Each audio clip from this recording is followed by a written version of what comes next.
Good morning, everyone. Welcome back. Thank you for joining us. We are glad that you're here. I'm Steve, And I'm Scott. and together we're Backyard Musings, the Science and Technology channel. Yeah, we are talking about a change in your diet to kind of help you live a little longer if you're an older adult. So let's get into it. Short-term dietary changes may reduce biological age in older adults, especially with lower fat or more plant-based eating patterns. What if changing your diet for just a few weeks could make your body appear biologically younger?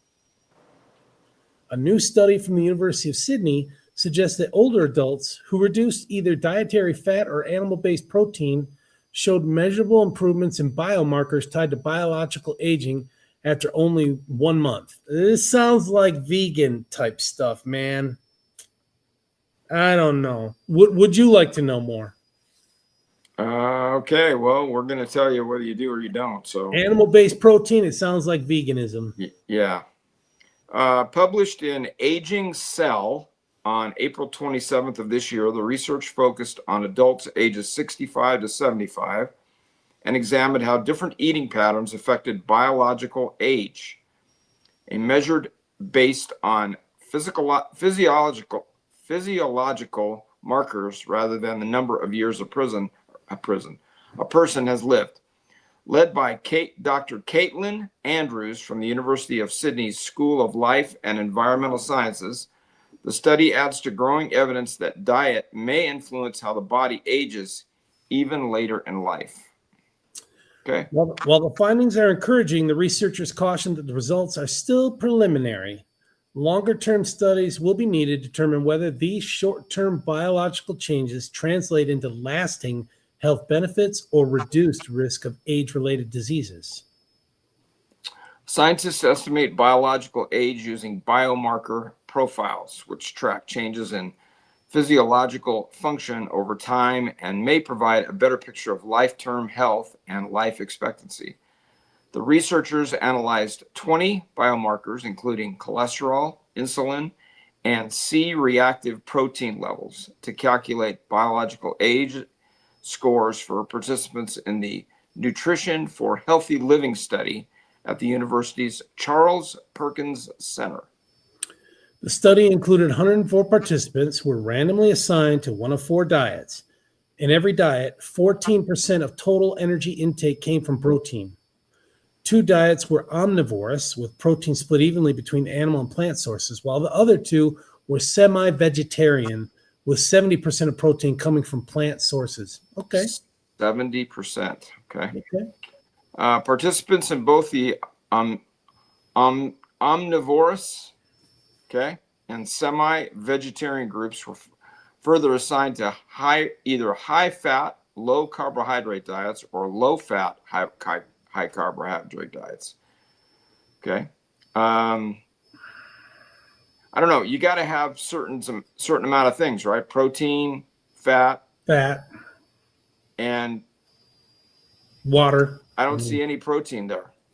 Well, you can get protein from like soy or eggs. Okay.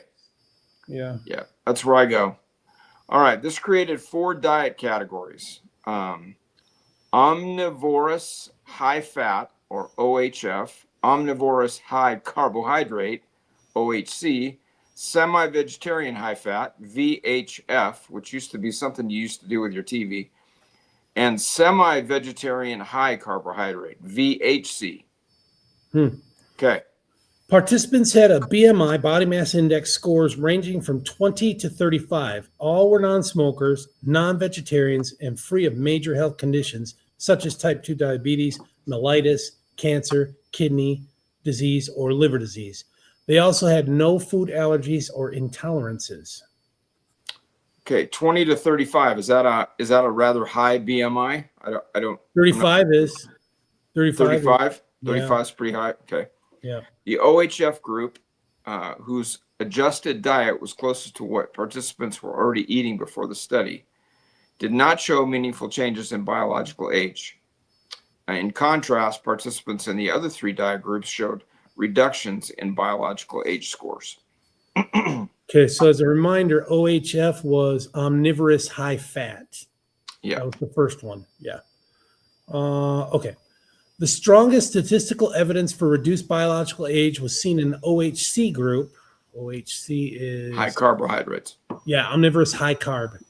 Okay, which followed an omnivorous diet high in carbohydrate. Duh.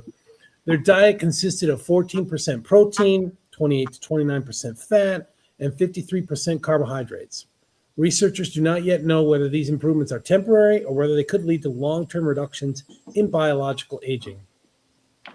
Quote, longer-term dietary changes are needed to assess whether dietary changes alter the risk of age-related diseases. And that's according to Associate Professor Alistair Senior from the School of Life and Environmental Sciences and the Charles Perkins Center, who supervised the research.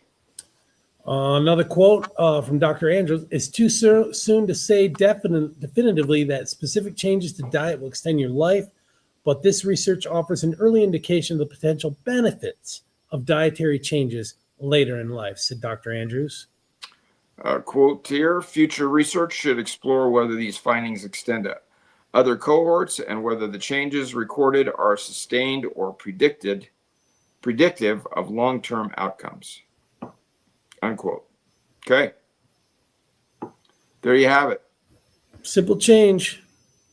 What was that again? What was that again, Scott? It was 51% carbs, 53% carbs, 30% fat, 14% protein. Yeah. That's not very much protein, right? No. Pretty low Definitely amount an egg of protein. a day. An egg a day. Yeah. Yeah, you need a little bit more than that. So, but maybe the carbohydrates, maybe that counters that. I don't know. So I'm surprised with all the carbs because doesn't that go right to fat, store up in fat?